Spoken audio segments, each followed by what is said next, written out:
नमस्कार मैत्रिणींनो. तर आज आपण बनवणार आहोत झणझणीत अशी मिसळ बनवणार आहोत. तर इथे घरगुती पद्धतीने आपण मिसळ बनवणार आहोत. तर त्यासाठी इथे मी मटकी जी आहे ती मोड आलेली मटकी अशी घेतलेली आहे. तर तुम्ही इथे पाहू शकता अगदी मोड आलेली मटकी इथे मिसळसाठी घ्यायची आहे.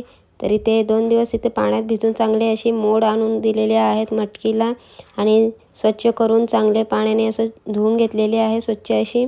त्यानंतर इथे आपण वाटण्याची तयारी करून घेणार आहोत. एका मिक्सरच्या भांड्यामध्ये मी एक मोठ्या आकाराचा कांदा घेतलेला आहे, एक मोठ्या आकाराचा टोमॅटो घेतलेला आहे. त्याचे असे तुकडे करून घेतलेले आहेत जेणेकरून मिक्सरला चांगले असे बारीक वाटले जातील. त्यानंतर कोथिंबीर, 2 हिरव्या मिरच्या, त्यानंतर अद्रक 5-6 लसणाच्या पाकळ्या, त्यानंतर जिरे टाकून घेतलेले आहे आणि मिक्सरला चांगलं बारीक असं वाटण करून घेतलेलं आहे. तर तुम्ही इथे पाहू शकता अगदी बारीक अशी पेस्ट करून घ्यायची आहे. तर प्रत्येक पदार्थ बनवण्याची पद्धत जी आहे ती वेगवेगळी असते. तरी ते मिसळमध्ये बहुतेकदा सुक्या खोबऱ्याचं असं भाजून वाटण केलं जातं. तर इथे आपण खोबऱ्याचा इथे वापर नाही केलेला. अगदी कांदा आणि टोमॅटो, मिरची, कोथिंबीर, लसूण आणि अद्रकचा वापर करून इथे आपण वाटण तयार केलेलं आहे. तर एका पातेल्यामध्ये मी इथे तेल टाकून जिरे टाकून घेतलेलं आहे. त्यानंतर आपण जे बारीक केलेले जे वाटण होतं ते या पातेल्यामध्ये टाकून घेतलेलं आहे.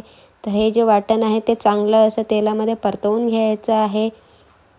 अगदी तेल सुटेपर्यंत वाटण जे आहे ते असं परतवून घ्यायचं आहे. त्यानंतर त्यामध्ये आपण कढीपत्ता टाकून घेणार आहोत. तर कढीपत्ता जो आहे तो वाटण शिजल्यानंतर टाकायचा आहे जेणेकरून कढीपत्त्याचा जो फ्लेवर आहे तो चांगला असा कोणत्याही भाजीमध्ये कढीपत्ता जो आहे तो शेवटी टाकायचा आहे. कारण फोडणीमध्ये जेव्हा आपण पहिल्यांदा तेलावर टाकतो तेव्हा कढीपत्ता जो आहे तो अगदी करपला जातो, त्यामुळे त्याचा फ्लेवर जो आहे तो चांगला असा भाजीला येत नाही.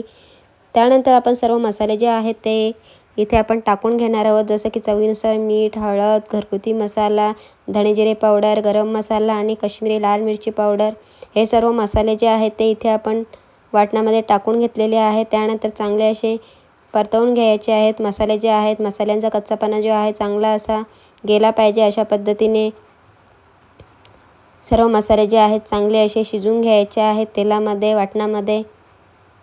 तरी ते तेल सुटल्यानंतर वाटणाला मटकी जी आपण भिजवलेली होती ती इथे टाकून घेणार आहोत. तर मोड आलेली मटकी इथे आपण या टोपामध्ये जे आहे पातेल्यामध्ये आहे टाकून घेतलेली आहे. त्यानंतर चांगलं असं परतवून घ्यायचं आहे. तर जेव्हा तुम्ही मिसळ बनवत असता तेव्हा सुरुवातीला तुम्हाला वाटेल की मिसळ जी आहे तिला कलर नाही किंवा तेलही नाही सुटलेलं, परंतु जेव्हा तयार होतं तेव्हा अगदी तेल सुटलेला असतो आणि कलरसुद्धा छान येतो. अशा पद्धतीने जर का तुम्ही बनवाल तर इथे भाजीलासुद्धा चांगलं असं तेल सुटलेलं आहे. तर आता इथे आपण गरम केलेलं चांगलं कडकडीत पाणी आपण इथे या मिसळीमध्ये टाकून घेणार आहोत. तर इथे थंड पाणी न टाकता इथे गरम पाणी टाकून घ्यायचं आहे.